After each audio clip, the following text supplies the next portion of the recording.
నా కోసం ఎవరినైనా ఎదిరించేవాడు. రౌండ్ అప్ చేసి కన్ఫ్యూజ్ చేయకండి, కుక్కని కొట్టినట్టు కొడతా. ఎప్పుడు సుబ్బారావు అంటాడు.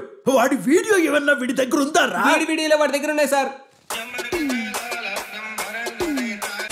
ఒక జాతిరత్నం మూవీ, ఒక మ్యాడ్ మూవీ, రీసెంట్ గా వచ్చిన లిటిల్ ఆర్ట్స్ మూవీ లాంటి కామెడీ జోనర్ లోనే ఇంకో ఫిల్మ్ అయితే రాబోతుంది. అదే మిత్రమండలి మూవీ అన్నమాట. దీనికి సంబంధించిన ట్రైలర్ అయితే రిలీజ్ చేశారు భయ్యా. దీంట్లో పిచ్చి కామెడీకి ఆడియన్స్ అయితే తెగబడినవలసిందే. ఇక దీంట్లో మెయిన్ లీడ్ గా వచ్చేసి ప్రియదర్శి గారు యాక్టింగ్ చేస్తున్నారు. సైడ్ క్యారెక్టర్ లో ప్రసాద్ బేరా, మ్యాడ్ ఫేమ్ అయిన లడ్డు గారు కూడా ఉన్నారని చెప్పాలి. ఇక డైరెక్టర్ అనుదీప్ గారిని చూసినప్పుడల్లా తను డైరెక్టర్ ఆ యాక్టర్ అని నాకు ఇప్పటికీ తెలియడం లేదు భయ్యా. ఎందుకంటే ఈ మూవీలో తన క్యామియో ఉంది కాబట్టి తను వచ్చినప్పుడు అబ్బా సాయిరాం అనిపిస్తుంది భయ్యా. లిటరల్లీ ట్రైలర్ అయితే మూవీ టీం వచ్చేసి ఫుల్ గా మీమ్స్ తోటి నింపి పడేసిందని చెప్పాలి. ఫుల్ మీమ్ స్టఫ్ కూడా ఉంటుందని చెప్పాలి. అండ్ ఈ మూవీలో ఏ విధమైన జోక్స్ ఉంటాయో దీంట్లో ప్రెజెంట్ చేశారు భయ్యా. ఇది ఫుల్ గా 18+ మూవీ అని చెప్పుకోవాలి. ఫుల్ గా నవ్వుకోవాలి. ఇక హీరోయిన్ నిహారిక గారి విషయానికి వస్తే తన ఎంట్రీ ఇవ్వడం తోటి లవ్ స్టోరీ డ్రామా అనేది స్టార్ట్ అవుతుంది భయ్యా. అప్పటి నుంచి స్టార్ట్ అవుతుంది. అది నా పిల్లర్ అంటే నా పిల్ల అని ఓవరాల్ గా వాళ్ళని ఎలా ముంచేసిందనే స్టోరీ అనుకునే టైం కి కొత్త ట్విస్ట్ అయితే ఉంది. అసలు స్టోరీ ఇదేనా అనిపించే రేంజ్ కి అయితే డెవలప్మెంట్ చేశారు డైరెక్టర్ గారు అయితే. ఇక జాతిరత్నాల మూడ్ ని కాపీ చేయలేదని, ఆ రేంజ్ లో నవ్వును అందించాలనే స్పష్టమైన ప్రయత్నం చేస్తాడని డైరెక్టర్ గారు చూపించారు.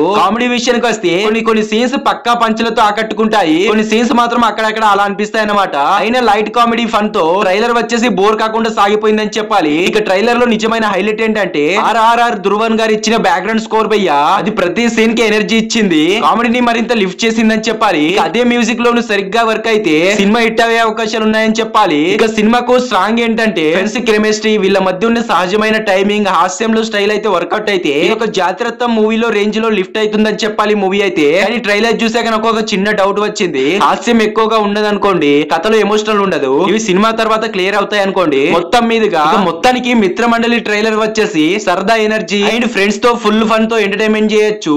కాస్త కొత్తదనం, నేచురల్ హాస్యం సినిమా మొత్తంలో ఉంటుందని చెప్పుకోవాలి. ట్రైలర్ పక్కా ఫన్ రైడ్ అని చెప్పుకోవాలి. మ్యూజిక్ హైలైట్, ఫ్రెండ్స్ వైపు స్ట్రాంగ్ ఇస్తాయి. కానీ పూర్తి హిట్ కావాలంటే కంటెంట్ రేంజ్ పై ఆధారపడి ఉంటుందని చెప్పుకోవాలి.